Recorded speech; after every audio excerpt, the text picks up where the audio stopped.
Oh boy, yeah, we're talking about it. You know, I didn't think we would be making a video like this in any respect, connecting two of my favorite teams and opening up a can of worms. But leave it to Max Bultman on The Athletic to go out there and publish this piece earlier. When was it? This morning? Yes, it was this morning at 5 a.m. PST, so obviously I was fast asleep when this article first came out. But as you could tell from the title of the piece, Bultman writes about the Red Wings' off-season priorities. Fix the penalty kill, find a top-line winger, and more. This will be linked in the description, but it is on The Athletic, so you do need to have a subscription to read it and dive into what is said by Bultman. But because The Athletic is paid for material, we're not going to go out there and screenshot this article. Instead, we are screenshotting this piece from Antonio Lasada on athlonsports.com. I like this article because it uses some of the quotes from Bultman from the Athletics article, but this Athlon Sports article is not behind a paywall, so I feel comfortable going out there and screenshotting it. Yeah, you can tell from the title of this second piece, the Red Wings linked to Canucks disgruntled forward in a free agency move. Yeah, we're going to that territory, baby.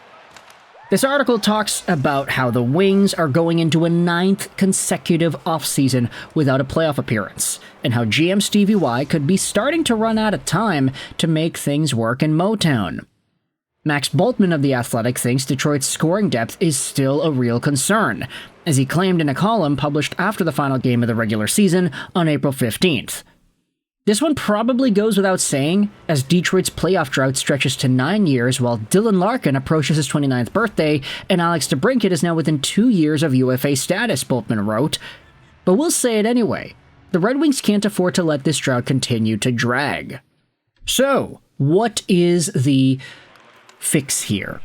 What kind of players should the Red Wings go after? Well, we can already infer it. The Wings need goal scorers. They need guys to be able to help out this depth scoring issue that the team has. And to fix that issue, Bultman believes the Red Wings should chase a particular upcoming free agent to bolster their forward setup. That being Vancouver Canucks forward Brock Boeser. Bultman writes, certainly there are some free agent forwards to consider, whether it's Marner, Bennett, Marchand, Boeser, or Ehlers. But whether it's one of those players or someone else, what the Wings can't do is just run this back and expect internal improvements to take care of everything. This team needs more of a jolt than that. Now, if you go back to the original Athletic article, you will see a good chunk of discussion as to Brock Boeser and his overall profile. Bultman does acknowledge some of the problems that Boeser has in his game. Lack of speed, doesn't really have good pace. Nick Ehlers, for example, does bring pace, but he's a little bit smaller, and Marchand's a little bit older, so there are good discussions that Bultman puts out here from this piece, and Brock Boeser is one of the names mentioned as a potential Detroit Red Wings target.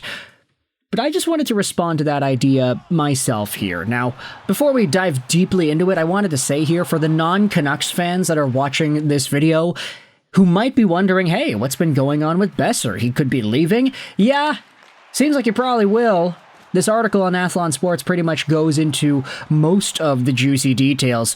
While Boeser has not confirmed publicly that he plans to leave Vancouver, he did admit that talks for an extension have stalled. Honestly, it's unlikely at this point, Boeser said earlier in the season in an interview with Ian McIntyre. It sucks. It's unfortunate. I'm just trying to play good hockey, and then I'll worry about everything after that. Contract negotiations with the Canucks reportedly faltered over term length, and Boeser acknowledged uncertainty ahead of the offseason. We'll see what happens, Boeser said. I'm sure they'll talk with my agent after the season and see if anything can come to an agreement or not. So, Boeser is one of the guys that could be a free agent, and he probably will be, just based off of the tea leaves. Doesn't seem like there's anything imminent with Brock and a potential contract signing. Although, you know, we do have some other Canucks news to talk about. We could get into that later in the show. This is mostly just about Boeser and Detroit. Honestly, if the perspective from Detroit is, hey, We need a goal scorer. We need guys to help out our offensive productivity. While Boeser is a guy that you can look at and say, yeah, he had 40 goals last year. He had 70 points last year. He could be that guy. The issue is, unless you're playing Boeser with the absolute best players on the team who can get him the puck and who can do a lot of the high flying in the offensive zone and the neutral zone, I don't really think Brock Boeser is what you're looking for in Detroit. Unless you're stapling him to align with Larkin and Raymond, I don't really think Brock is that guy to be able to contribute in the ways that many Wings fans would want to see him contribute, especially keeping in mind the dollar amount that he's probably going to command.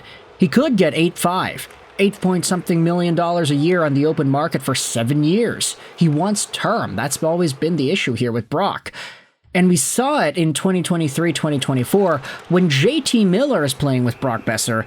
Brock can park his behind in front of the net, he can win board battles, he can tip in pucks, he can get rebounds. He doesn't necessarily need to snipe it in order to get 40 goals. He can just be a guy around the goal, and he'll get those goals because JT Miller is so good at opening up space and throwing the puck over in front to him.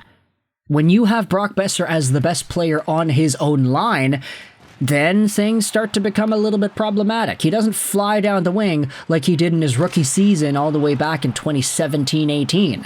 When was the last time we saw Brock Boeser take it from blue line to blue line, walk into the zone, and snipe it? That hasn't happened in 7 years. He used to be able to do that, but not anymore. He has been a lot slower in the later days of his career, and I see a lot more of a Tyler Toffoli-esque mold of a hockey player out of Brock Boeser and the way that he moves. He doesn't have that foot speed anymore. Not to mention that when he has the puck for an extended amount of time, he doesn't really have the finesse to be able to dangle it out in front and beat guys one-on-one, then throw a really beautiful Hail Mary pass to the back door for a goal. He doesn't really do that. He's a lot more of the last guy to touch the puck and then he gets the goal kind of guy. He doesn't drive his own line in the same way that fellow $8 million plus forward JT Miller does. Now, I get it. It's a weird comparison.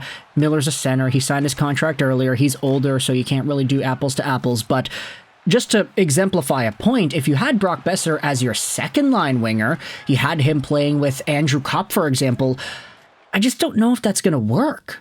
You could have DeBrincat, Kopp, and Boeser, okay, but if DeBrincat is scoring a lot of the sniping goals in front, and Andrew Kopp is just doing what he needs to do to get him the puck, I don't really know if Brock Boeser is going to be able to capitalize in a situation like that. Sure, playing with Larkin and Raymond, he'll probably get a bunch of points. I could get points playing with Larkin and Raymond. Just saying. They're so good.